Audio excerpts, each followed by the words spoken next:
नमस्कार, मैं अरविंद शर्मा ताली। आज हम ग्वालियर पहुंचे हैं। हमारे एडवोकेट अनिल मिश्रा जी मौजूद हैं। बात कर लेते हैं कि आखिर देश में आखिर क्या हो रहा है, यहाँ का आज का युवा किस ओर भटक रहा है, आखिर ये लड़ाई कब खत्म होगी। सबसे पहले स्वागत है हमारे चैनल में। बगी साहब, जिस तरह देखने में आया कि इस समय सबसे ज्यादा पूरे देश में एक माहौल परिवर्तन हो चुका है। लोग इस समय आखिर जाटव समाज कहें या फिर अम्बेडकरवादी लोग कहें जो भीमा अम्बेडकर बाबा साहब को मानते हैं, और आप उनका विरोध करते हैं, क्या कारण का है विरोध करने का? पहली बात तो आपने जो जाटव शब्द यूज किया ये गलत किया है, आपका प्रश्न गलत है। क्योंकि मैं जाटवों का विरोध नहीं करता, मैं जो अधर्मी हैं, जो सनातन को नहीं मानते, उनका विरोध करता हूं। उनमें ये जरूरी नहीं है कि जाटव ही अकेले हों। जाटवों में भी बहुत सारे ऐसे लोग हैं जो सनातनिया हमारे साथ खड़े हुए हैं, इसलिए ये प्रश्न गलत है। बाकी जो अंबेडकर वाली बात आप कहते हो, अंबेडकर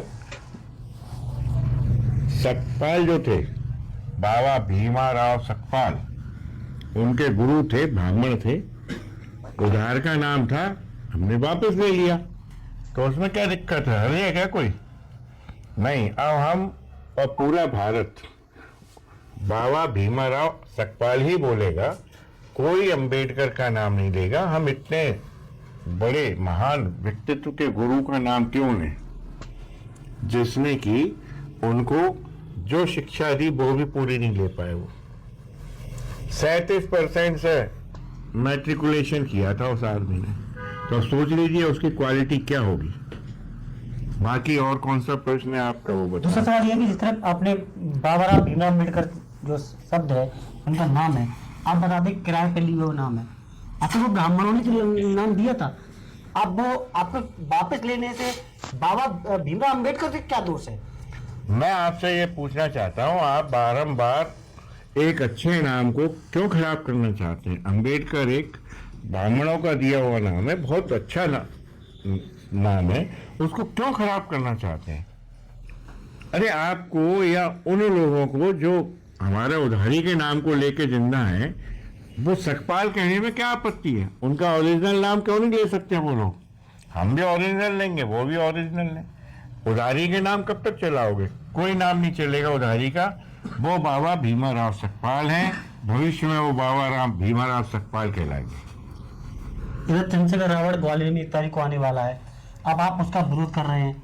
मैं विरोध नहीं कर रहा, उसके द्वारा आप देखें सोशल मीडिया पे अनिल मिश्रा को चैलेंज किया गया है कि मैं 72 घंटे में अगर FIR नहीं होती अनिल मिश्रा पे तो मैं आके ग्वालियर में उद्यम करूंगा, ग्वालियर को छावनी में तब्दील कर दूंगा, ग्वालियर में मारकाट करवाऊंगा। मैंने तो उसका स्वागत किया है, देखें आप मेरी पोस्ट पे, मेरे सोशल मीडिया पे देखें कि मैंने उसका स्वागत किया है कि आपका बहुत बहुत स्वागत है। हम उपहार देके ही वापस करते हैं मेहमानों को।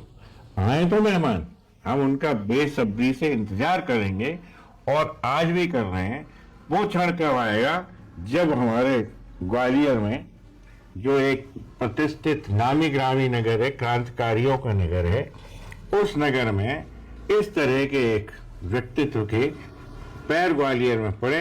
अब हम चाहेंगे कि वैसे तो वो पैर ग्वालियर की धरती को न छुएं तो अच्छा है, लेकिन अगर वो जिद्द करके आते हैं तो हम बिना जिद्द किए उनका हृदय से, तहे दिल से सभी ग्वालियर के नगरवासी इतना भव्य स्वागत करेंगे कि आज तक उनका स्वागत कहीं सांसद के रूप में भी नहीं हुआ होगा, और वो सांसद की बजाय दोबारा 0 हो जाएंगे। अब आजाद समाज पार्टी से भी आपकी विचारधारा मैच नहीं खाती है, फिर व्यक्तिगत चंद्रशेखर रावण से है? तीसरा सवाल हमारा है कि बाबा भीमराव अम्बेडकर से है। लड़ाई आपकी तीनों में किससे मारी चल रहा है? आप मेरी लड़ाई सिस्टम से है, मेरी लड़ाई किसी व्यक्ति विशेष से नहीं है। रावण जिन सिद्धांतों पर चलता है, एक अत्याचारी, अनाचारी, भ्रष्टाचारी, साथ ही बलात्कारी, वो व्यक्ति को क्यों ना हम घृणा करें? काय की आजाद पार्टी है उसकी? गुंडों की पार्टी बना रखी है आजाद? क्या जनता को धौंस देने के लिए पार्टी बना रखी है उसने? नहीं, ऐसे आदमी से हर व्यक्ति को घृणा करनी चाहिए, और इनका बिल्कुल भी कहीं भी कोई ना तो इन्हें मान्यता मिलनी चाहिए और ना ही समाज में इनका हमेशा बहिष्कार होना चाहिए ऐसे लोगों का। जहां तक सवाल है, आपने कहा कि जो बाबा सकपाल, उससे मेरी घृणा व्यक्तिगत नहीं है, ना मेरा उसने कुछ बिगाड़ा है, लेकिन हमारे राष्ट्र का जो अहित है उसके कारण हो रहा है। उस अहित को बचाने के लिए, राष्ट्र में समरसता स्थापित करने के लिए जो जाति मतभेद इस कारण से हो रहे हैं पैदा सकपाल के कारण, उनको समाप्त करने के लिए, जातिगत व्यवस्थाओं पर जो आरक्षण लागू है उसे समाप्त करने के लिए जो काला कानून लागू कर दिया गया है सरकार द्वारा SC/ST एक्ट के नाम से, उसको समाप्त करने के लिए उस दिशा में प्रयास है। भाई अगर सीक्वेंस में 4 चीजें आ रही हैं तो चारों ही एक साथ खत्म होंगी। तो सबसे पहले बाबा सकपाल खत्म हो, जो अंबेडकर था वो तो खत्म हो गया, वो तो हमने वापस ले लिया। अब बाबा सकपाल बचा है तो सकपाल को ये नारे लगाते रहेंगे, चिल्लाते रहेंगे। बाकी BN राव की स्थापना देश में हो चुकी है, हर नागरिक ये मानने लगा है कि BN राव संविधान के निर्माता हैं और भारत सरकार को भी हम मानने पर मजबूर कर देंगे। क्या लग रहा है इसके जो अम्बेडकर के नाम से एक राजनीति शुरू हो चुकी है, उनका राजनीतिक इस्तेमाल किया जा रहा है? ये आप आज प्रश्न कर रहे हैं। अम्बेडकर के नाम पे तो राजनीति 47 से पहले ही शुरू हो गई थी, बल्कि अम्बेडकर की एक झूठी स्थापना जो की गई, जो सकपाल को एक झूठा सर्टिफिकेट दे दिया गया सरकार द्वारा कि ये संविधान निर्माता है, एक गलत झूठा नैरेटिव सेट किया गया कि ये संविधान निर्माता है। वो संविधान निर्माता कभी था ही नहीं, ना उसने संविधान में कोई योगदान दिया, बल्कि वो संविधान के बहुत खिलाफ था। खुद कहता था चिल्ला चिल्ला के, मैं इस संविधान को मान्यता नहीं देता, मेरा बस नहीं चलता, मैं तो इसमें आग लगा दूं, जला दूं इसे। तो ऐसे व्यक्ति को जो संविधान के खुद खिलाफ था क्या मान्यता देंगे?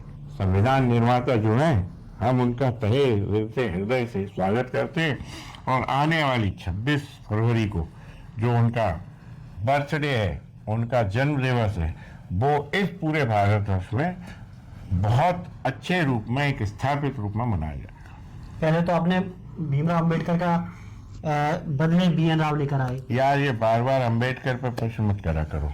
हमारा तो फर्ज बनता है नहीं, मैं आपको बोल चुका ना, आप सकपाल पूछिए तो मैं जवाब दे सकता हूँ। आपके अनुसार चलिए मान लीजिए, लेकिन अब आप उसके BN राव लेकर आए। मैं लेकर नहीं आया, BN राव ने ही लिखा है। अगर सत्य को दबा दिया गया तो ये थोड़ी है कि इतिहास परिवर्तित हो जाएगा या आदमी बदल जाएगा। भाई BN राव ने ही संविधान को ड्राफ्ट किया था। ये आप ग्रॉक से पूछें, AI से पूछें, गूगल से पूछें, पुस्तकों का अध्ययन करें।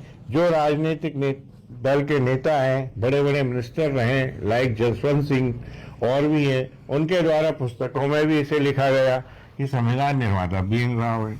और तो और जब राष्ट्रपति मुर्मू कह सकती हैं ये अपने संभाषण में कि सर BN राव ही संविधान के निर्माता हैं, तो फिर इसमें दिक्कत क्या है? देश का प्रथम नागरिक कह रहे हैं, तो हम क्यों नहीं कह सकते?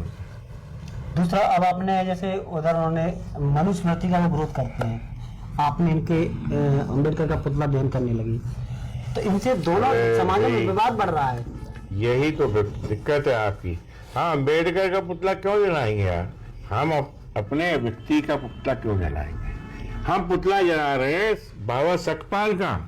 अच्छा, आप सबको सकपाल ही उसको बोल रहे हैं? हाँ, हम बाबा सकपाल का पुतला जला रहे हैं और जलाएंगे, लेकिन और जलता रहेगा। एक चीज मैंने आपके अंदर देखी है, लोग कहते हैं कि आप तो जिद्दी टाइप के हो चुके हैं। जिद्दी थोड़ी थोड़ी है। में कूद जाते तो उसी का नाम बराबर हाईलाइट नहीं करते हो। नहीं, हम तो सर BN राव का नाम हाईलाइट करेंगे। हम क्यों फालतू के नाम लेंगे? इतनी एनर्जी नहीं है हमने। हम लड़ाई लड़ रहे हैं इस देश में समरसता लाने की। जात बिरादरियों, वर्ग विशेष में जो एक द्वंद्व पैदा कर दिया है सरकारों द्वारा, राजनीतिक दलों द्वारा, उसे समाप्त करने का प्रयास कर रहे हैं। इस भारत को सनातनी राष्ट्र घोषित कराने का प्रयास करेंगे। हम ये नहीं चाहते कि हम आपस में जात बिरादरियों के रूप में लड़ते रहें जैसे आज लड़ रहे हैं, लेकिन कल जो तय होगा वो यही होगा कि एक स्वर्णिम भारत का निर्माण होगा, उसमें समरसता होगी, सभी भाईचारे से रहेंगे, ना उसमें कोई जाटव कहलाएगा, ना कोई ब्राह्मण कहलाएगा, सब भाईचारे के साथ रहेंगे।